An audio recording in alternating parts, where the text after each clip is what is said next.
I buried the love of my life. And months later, my son did something that left me speechless. Not angry. Not ashamed. Just frozen. I didn't know what to feel. All I knew was that nothing would ever be the same again. Let me ask you something. Have you ever felt something so real, but so wrong, you couldn't even name it out loud? Comment yes or no below. And if this hits you even a little, don't scroll, just like and subscribe. This story, it's not what you think. But it's true. And I lived every second of it. After Henry died, I kept the house the way it was. His shoes by the door. His shaving cream is still half used. His robe folded neatly on the chair, waiting. I couldn't bring myself to touch anything. It felt like if I did, he'd really be gone. He passed suddenly, heart failure. No warning, no long hospital stays. Just one night, we went to bed, and the next morning, I was alone. Everyone told me I was lucky it was quick. But there's nothing lucky about not getting to say goodbye. The days after the funeral blurred together. People brought food. Hugged me tight. Promised to check in. And then, they disappeared. That's what happens, I guess. Grief makes people uncomfortable. Especially when it lingers. But not Ian. My son stepped into that space without ever asking for a thank you. He started coming over more, then just stopped leaving. He cooked. Did the laundry. Kept the garden alive. He even started making my tea the way Henry used to, splash of honey, no sugar. It was like he could hear what I needed before I ever said it out loud. He never tried to fix me. Never told me to move on. He just stayed. And I leaned into that without realizing how much. I started waiting for him to get home. I found myself talking more at dinner, telling stories I hadn't told in years. Sometimes I'd catch myself laughing, and it scared me. Like I was betraying Henry by feeling anything other than broken. Ian didn't push. But he noticed. He'd say little things like, "It's okay to laugh, Mom," or "You're allowed to feel something good again." And I wanted to believe that. I did. But what no one tells you about grief is that it doesn't just make you sad.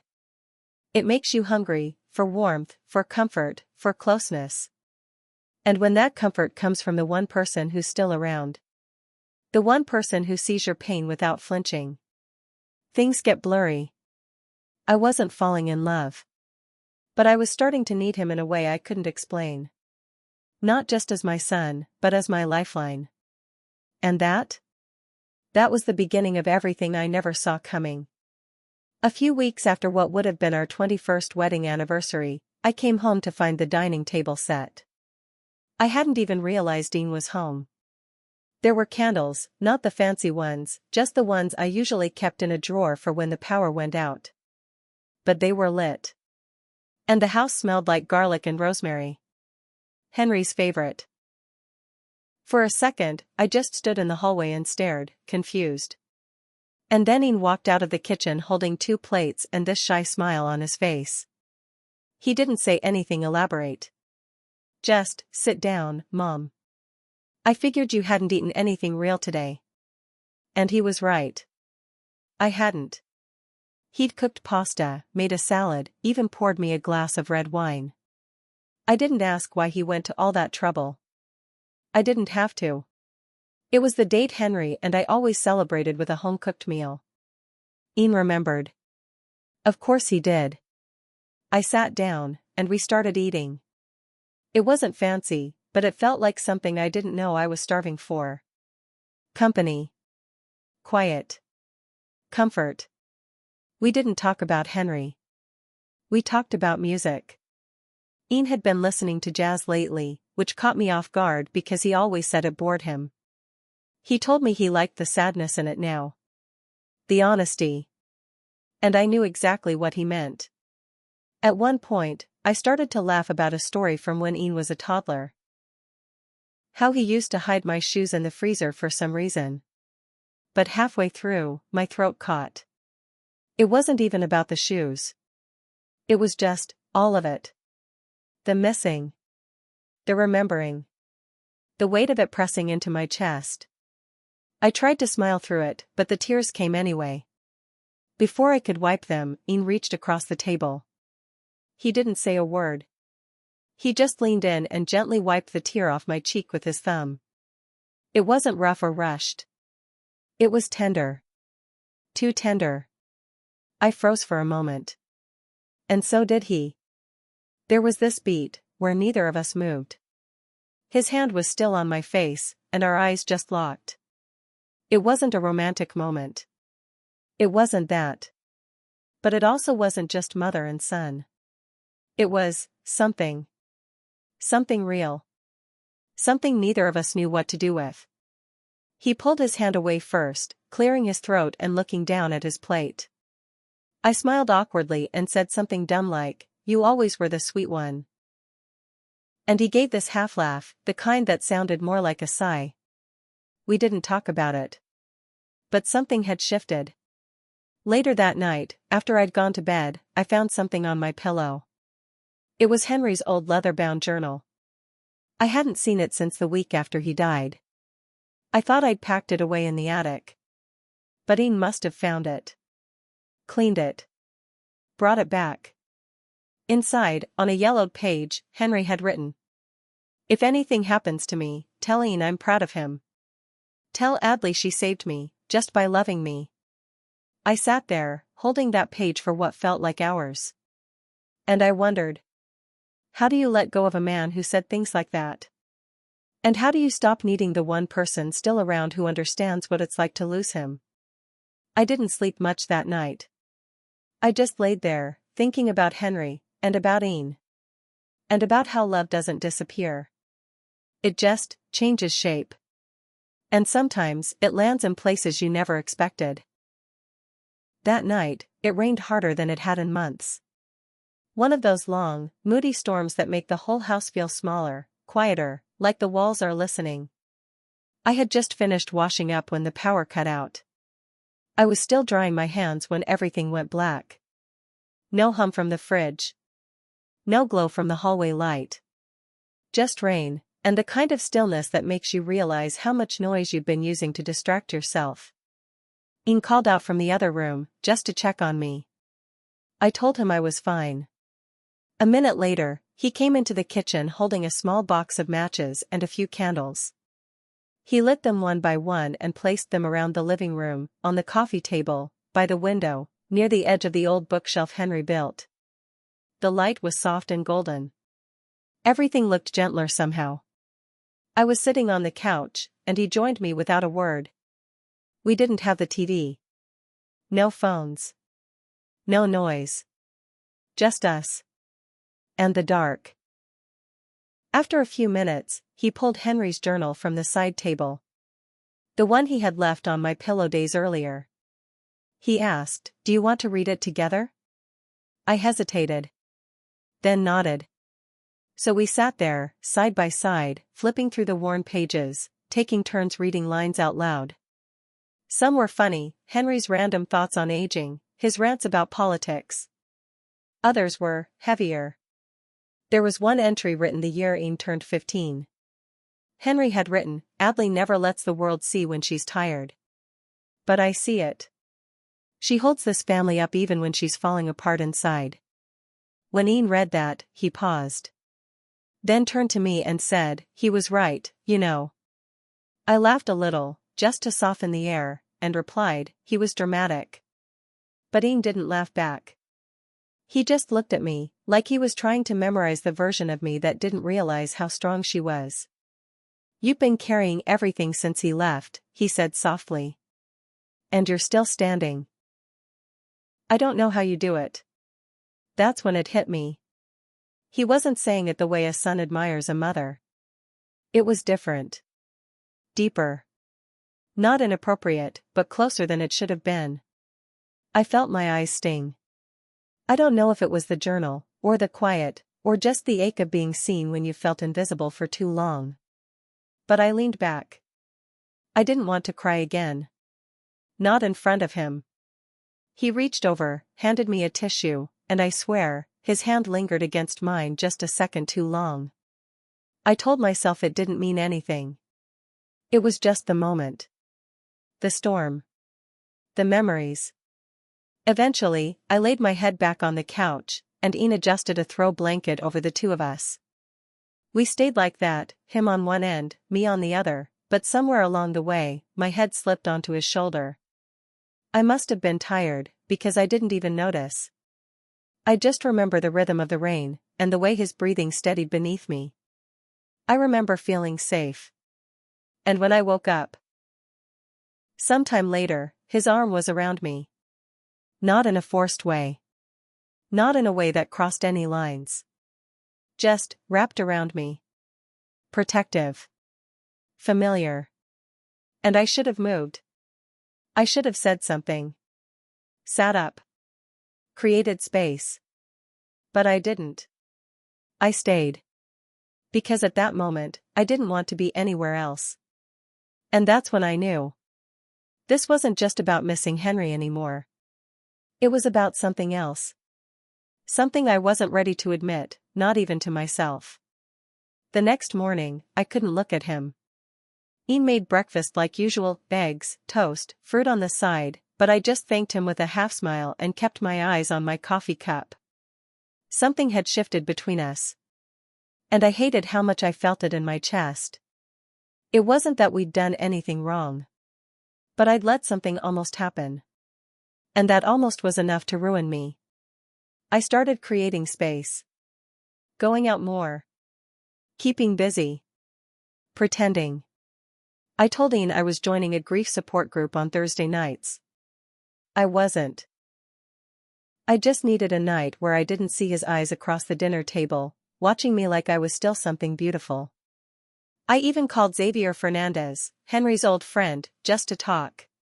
He'd checked in once after the funeral and hadn't followed up, but I found myself hoping maybe some old familiar energy would reset whatever was happening in my head. Xavier was kind. He always had been. But it wasn't the same. He spoke about Henry like a history book. Not like someone who missed him with their whole body.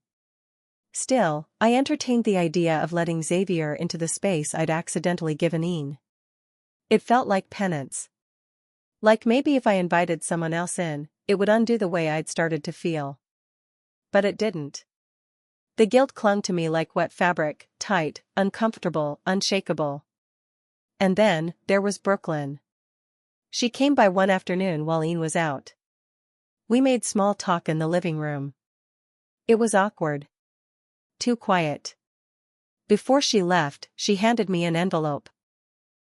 I found this in Ian's room, she said, almost casually. You probably dropped it. I opened it after she left. It was a printed photo. A candid one Ian had taken during that stormy night. I hadn't even known he snapped it. I was asleep on his shoulder. His arm was around me. My hand, resting softly over his. The image was harmless. But to anyone else, it would never look that way. Even to me, it didn't. Brooklyn hadn't said anything else. She didn't have to. Later that day, Ian found me folding laundry and asked if I was okay. I told him I was fine. He looked like he wanted to say more, but didn't push. That night, I called Liberty. I needed someone who didn't see me as a mother. Or a widow. Or a mess. Just me. I told her everything. Well, almost everything.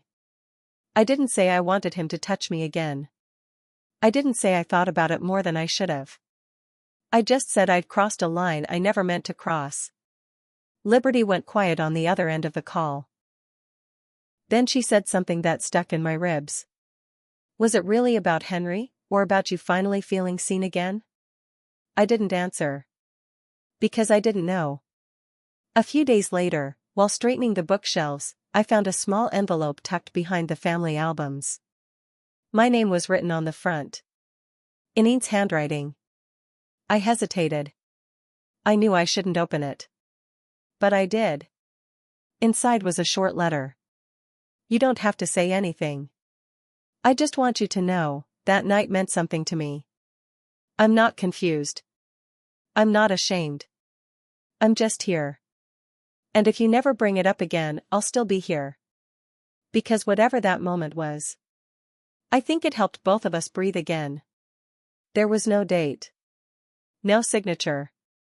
Just that. I folded it up and put it back exactly where I found it. And then I sat on the edge of my bed, my hands shaking, my breath caught in my throat. Because I finally realized what I hadn't let myself admit before. This wasn't just comfort. It wasn't just grief.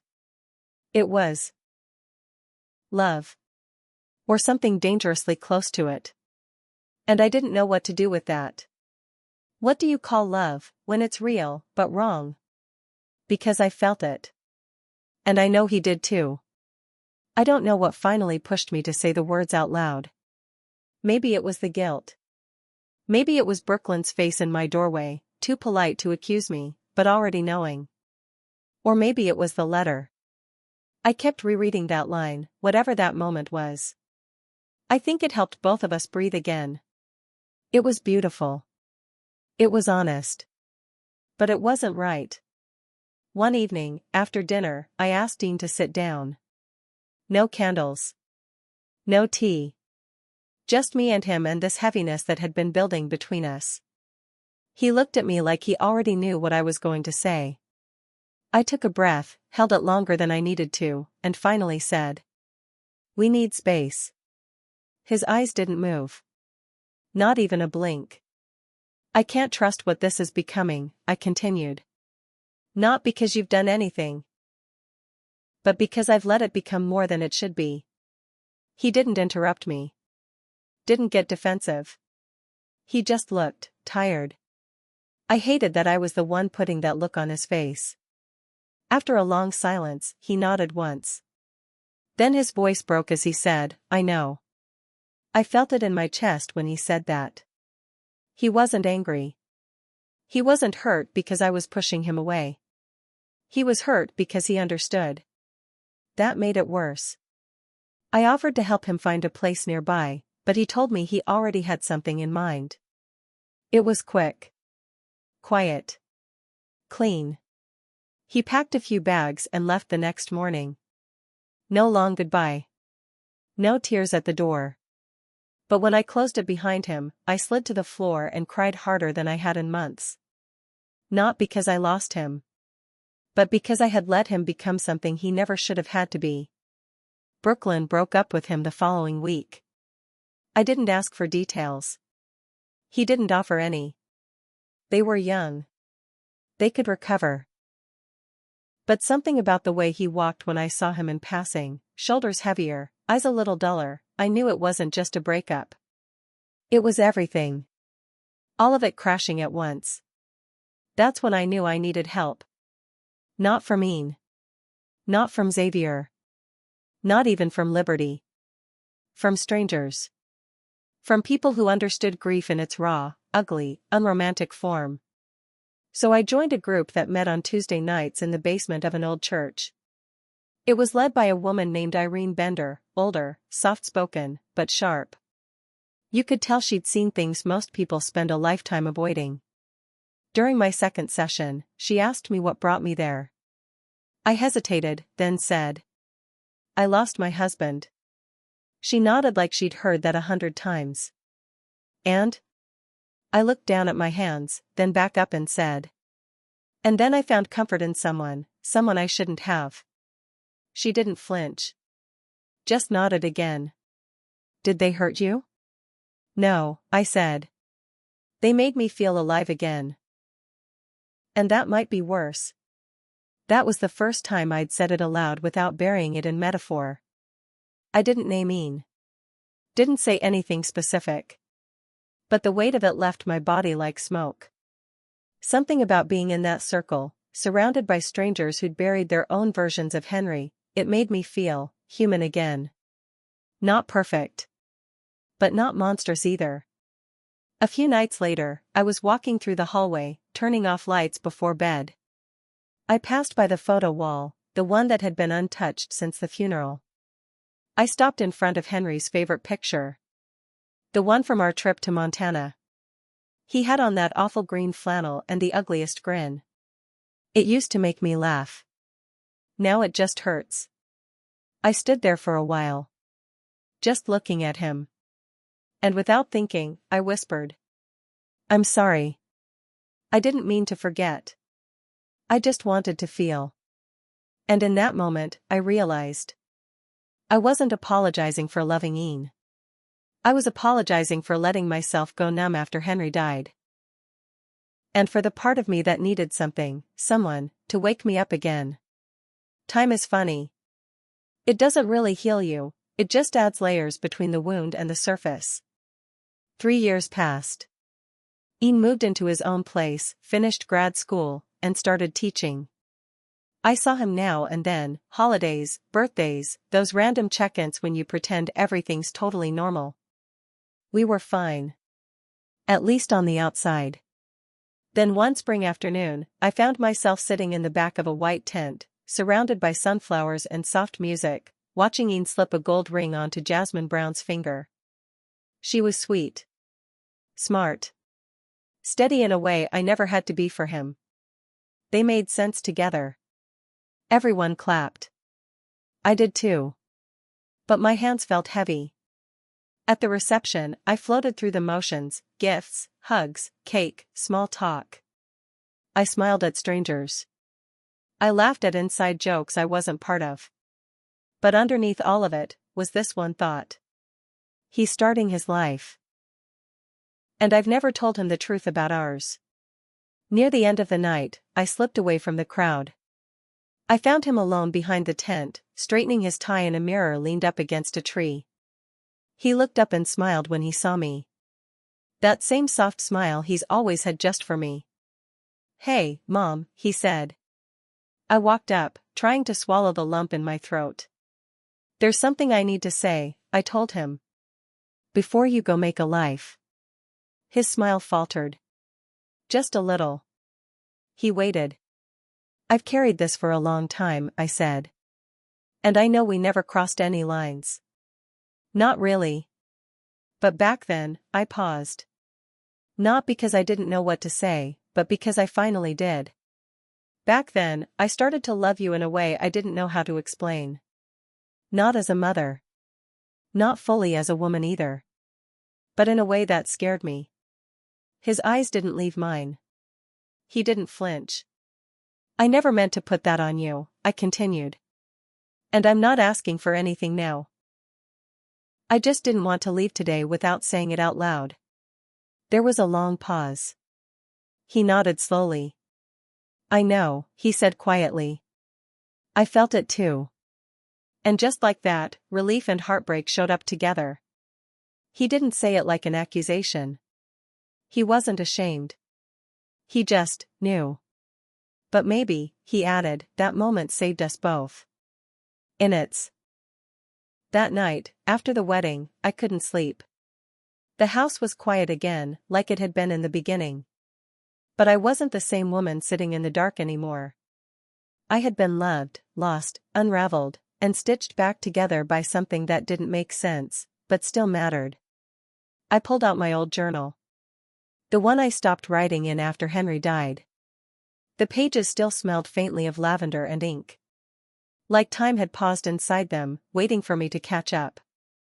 And for the first time in years, I let the words pour out of me. Love comes in so many forms. But not all of them are meant to last. Some arrive only to remind us we're still human. That's what Ian had been. A reminder. Not of my past, or my grief, but of my ability to feel, to be seen, to be held together without apology. I didn't need to relive it. I didn't want to change it. But I would never pretend it hadn't shaped me. Across town, I imagined Ian slow dancing with Jasmine, laughing at something small. The way he probably used to laugh with me. And I smiled. Not because it didn't hurt. But because it didn't have to hurt anymore. It was just part of the story. Part of how I found my way back to myself. And as I laid the pen down and closed the journal, I whispered the last thing I needed to say, not to Ian, not to Henry, not even out loud. Just to me. I carry two truths: I never stopped loving my husband, and for a moment, I loved someone else who reminded me how to breathe again. And that? That was enough. If you stayed until the end, I know this story touched something deep. So please, like, subscribe, and comment below. Have you ever felt something real, but unspeakable? I'm reading every comment. And I want to know, your truth matters here too.